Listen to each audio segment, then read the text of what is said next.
Milena zombou de mim depois que anunciei minha demissão e respondi mantendo um olhar fixo e silencioso.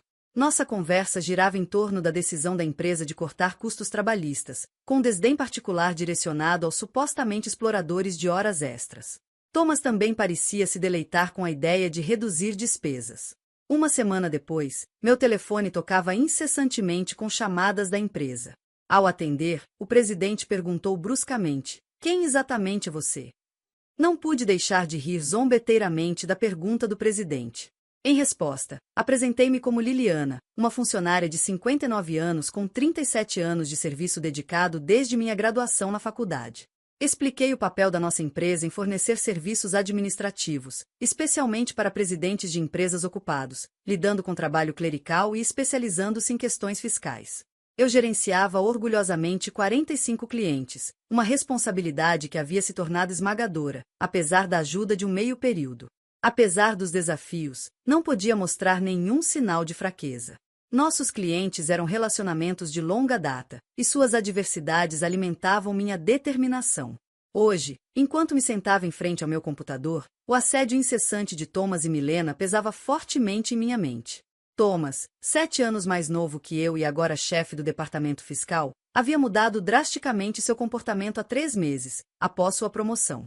Seu Thomas antes educado foi substituído por condescendência e reclamações, tornando cada interação uma luta.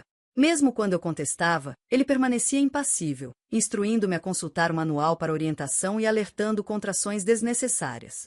Milena, assistente de Thomas, juntou-se ao assédio, criticando minha eficiência e zombando do meu status hierárquico, apesar de eu ter sido a primeira a recusar uma promoção para chefe de departamento, um fato desconhecido por Thomas e Milena. Comprometi-me a completar minhas tarefas regulares, mas o assédio persistia. Thomas me acusava de aumentar o tempo extra, chamando isso de desperdício. Milena ecoava seu sentimento, suspirando ao afirmar que minhas constantes horas extras estavam prejudicando o desempenho de todo o departamento fiscal. A recente causa do meu tempo extra foi Thomas, que inesperadamente deixou um mês de arquivos de clientes na minha mesa para serem arquivados até o final do mês. Após o trabalho, meu rosto perdeu a cor enquanto eu olhava para os arquivos diante de mim. "Espere, todos esses têm prazos este mês", murmurei confusa. No entanto, antes que eu pudesse entender a gravidade da situação, Thomas já estava arrumando sua mesa, completamente desinteressado em abordar minhas preocupações. "Estou indo embora, se cuidem", comentou casualmente enquanto saía rapidamente do escritório, deixando-me com uma pilha de tarefas urgentes. Milena fez o mesmo, acrescentando insulto à injúria com uma risada zombeteira. A incredulidade da situação pesava sobre mim, e suspirei profundamente ao abrir os arquivos dos clientes espalhados na minha mesa. Para meu desânimo, alguns dos arquivos eram originalmente responsabilidade de Milena. A compreensão aprofundou meu suspiro. Eu entendi por que Thomas estava me submetendo a um assédio incessante. Eles queriam que eu me aposentasse rapidamente. Minha extensa experiência e conhecimento mais profundo em tributação me tornavam um recurso preferido para outros membros do departamento fiscal em detrimento de Thomas. A postura inacessível e a aparência pouco atraente de Thomas faziam com que todos, exceto Milena, o evitassem. Parecia que a proximidade de Milena com ele era estratégica, impulsionada pela preferência de Thomas por funcionárias mais jovens. A natureza superficial de seu pensamento me arrepiou. O assédio de Milena não era apenas uma vingança pessoal, ela visava agradar a Thomas, quem avaliava o desempenho do departamento fiscal. Apesar desses desafios, eu tinha que gerenciar as declarações, além de preparar as declarações fiscais para as empresas que me foram atribuídas. Parecia que o dia de trabalho de hoje estava longe de acabar. No entanto, reclamar horas extras só convidaria queixas de Thomas e Milena, deixando-me resignada à perspectiva de horas extras não pagas. Então, inesperadamente, recebi uma convocação para o escritório do presidente.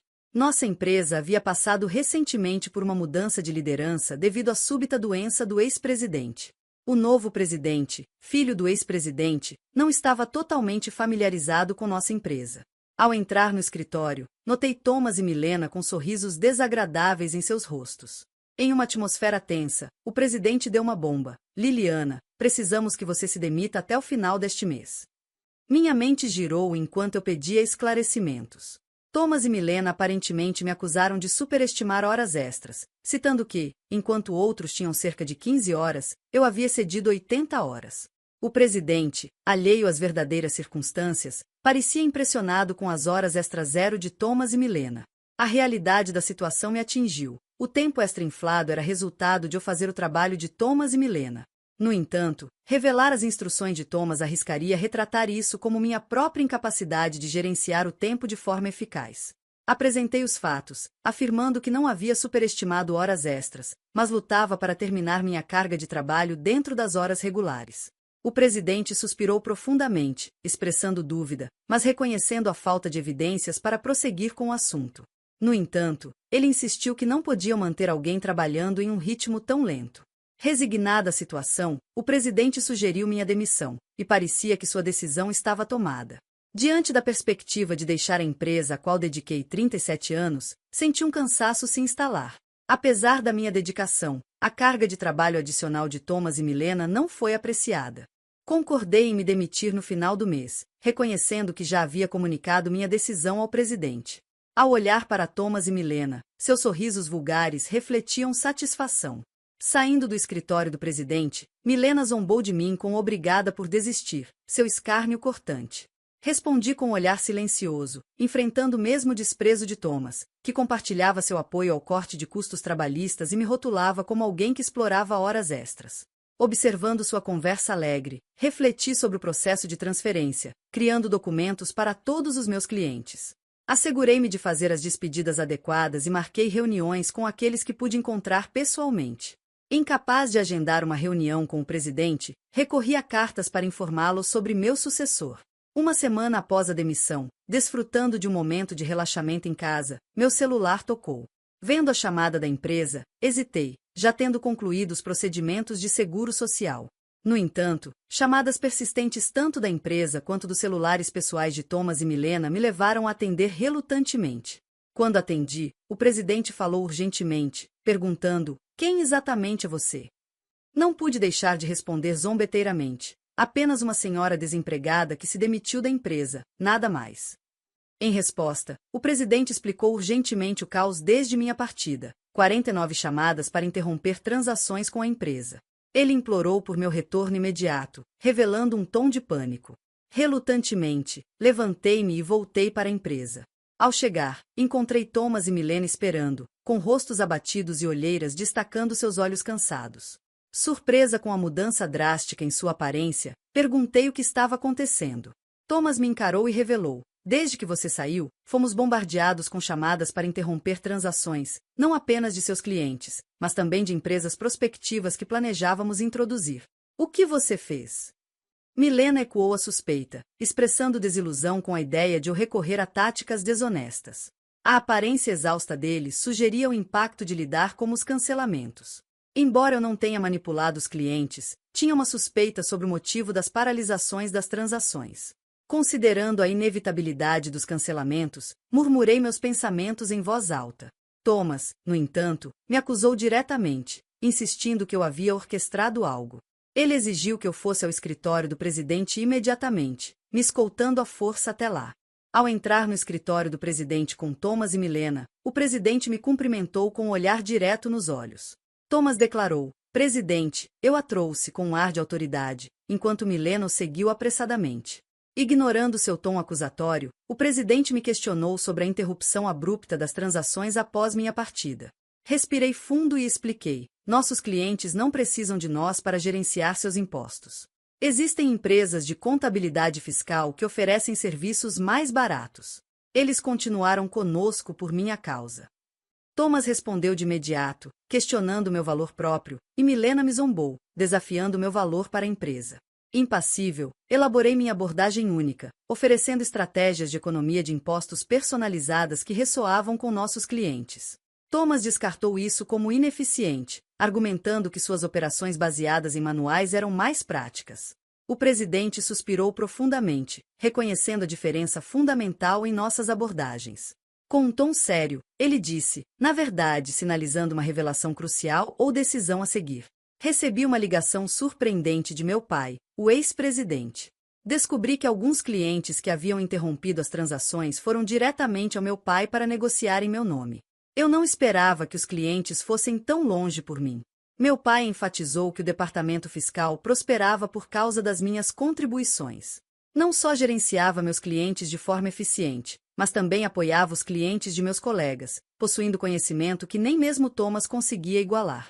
Meu pai revelou que, se eu não tivesse recusado a promoção, eu estaria em uma posição superior à de chefe de departamento agora. O presidente atual expressou arrependimento com uma expressão dolorosa. Milena parecia chocada, provavelmente lutando com a ideia de que eu poderia ter sido sua superior. O presidente se desculpou por me fazer demitir inicialmente e perguntou se eu consideraria revogar minha demissão. Segundo meu pai, eu era indispensável para a empresa. Embora apreciasse a mudança de perspectiva do presidente, hesitei em aceitar. Thomas interrompeu nossa conversa, visivelmente chateado, e protestou contra a decisão do presidente, questionando por que eu fui escolhida em vez dele. Milena ecoou seus sentimentos, elogiando a liderança de Thomas e expressando descrença na preferência por mim. O presidente então os repreendeu severamente, revelando que desde minha demissão, inúmeras queixas foram recebidas do departamento fiscal, sugerindo que eles haviam transferido sua carga de trabalho para outros.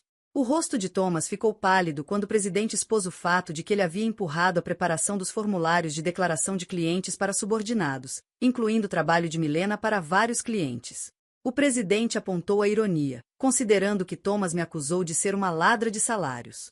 Observando as expressões pálidas de Thomas e Milena, o presidente continuou revelando um suposto vazamento sobre seu envolvimento romântico. Thomas lutou para se defender, alegando que estava apenas orientando Milena como seu superior. No entanto, o presidente apresentou recibos do departamento de contabilidade indicando despesas de jantares arquivadas por Thomas. Confrontado com as evidências, Thomas, suando profusamente, não conseguiu fornecer uma explicação convincente. Milena também ficou pálida quando o presidente os acusou de negligenciar suas funções, inflar as despesas e violar a política da empresa ao terem um caso no escritório enquanto eram casados. De maneira calma e direta, o presidente declarou a demissão deles com efeito imediato. Thomas e Milena tentaram resistir, prometendo retirar as reivindicações de recibos e implorando por seus empregos. Eu tenho uma família, Thomas implorou desesperadamente, tentando reverter sua demissão. Milena ecoou seus sentimentos, cuidadosamente expressando seu medo de ser demitida. Ela prometeu se desculpar comigo e com outros por sobrecarregá-los com trabalho. Percebendo a gravidade da situação, envolvendo negligência de deveres e um caso com o supervisor, preocupada com sua reputação, ela implorou por uma segunda chance. Sentindo seu desespero, ofereci um conselho. Por que vocês não param de resistir? É indigno, sugeri. Thomas me olhou com raiva, retrucando, cala a boca, o que uma pessoa solteira como você entenderia? Suspirei, lembrando, Thomas, você foi quem me demitiu. É apenas karma, o que vai, volta. Por que você não assume alguma responsabilidade e reflete um pouco? Frustrado, Thomas desviou o olhar, enquanto Milena mordeu o lábio em aflição. Ciente de mais detalhes sobre sua má conduta, voltei-me para o presidente, perguntando com um sorriso se deveria compartilhá-los. Thomas e Milena freneticamente tentaram me impedir, temendo mais exposições. Emiti um ultimato, avisando-os de que os erros acabariam vindo à tona, instando-os a enfrentar a realidade antes que piorasse. Com minha palavra, tanto Thomas quanto Milena ficaram sem saída, e o presidente decidiu demiti-los na hora. Mais tarde, revelei mais sobre suas transgressões, incluindo Thomas fingindo viagens de negócios para passar dias com Milena e suas táticas insidiosas de assediar funcionários indesejados até que pedissem demissão. Apesar das minhas tentativas de ajudar esses funcionários, as estratégias de Thomas e Milena eram implacáveis. Eles repetidamente repreendiam e pressionavam funcionários fora do meu campo de visão, muitas vezes atribuindo tarefas súbitas com prazos apertados. Os funcionários que se demitiram inicialmente me pediram para ficar quieta, mas como agora estavam felizes trabalhando em outros lugares, decidi que era hora de falar. O presidente, furioso com minhas revelações, expressou raiva ao considerar cortar o salário final de Thomas e Milena. Ele planejava investigar minuciosamente as reivindicações de despesas infladas do passado. Thomas, com lágrimas nos olhos, implorou ao presidente para não cortar seu salário, temendo o impacto em sua família.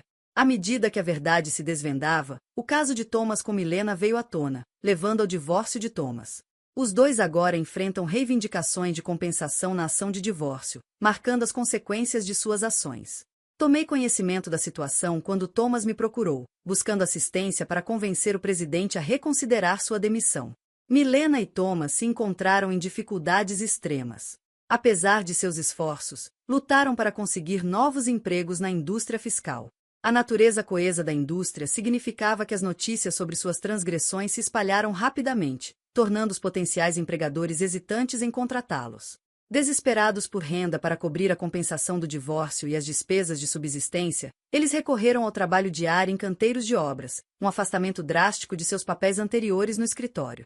Milena frequentemente me ligava chorando, implorando por ajuda. Liliana, por favor, me ajude. Eu só queria uma vida melhor e nunca gostei realmente de Thomas, ela chorava.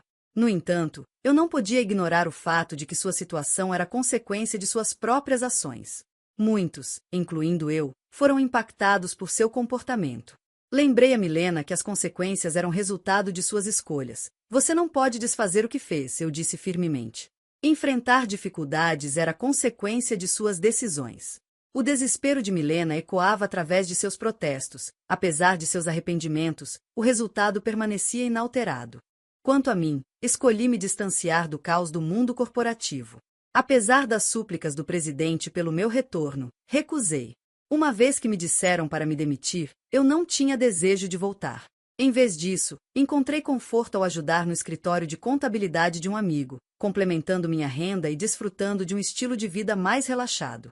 No futuro, considerei a ideia de abrir meu próprio escritório, onde poderia atender meus clientes sem as restrições da burocracia corporativa. No meu próprio espaço, poderia me dedicar totalmente às necessidades dos meus clientes. Como contadora fiscal, aspirava estar em pé de igualdade com meus clientes, fornecendo serviços sem superioridade. Isso marcou o início de um novo capítulo na minha vida, cheio de empolgação e oportunidades para perseguir o que realmente importava para mim.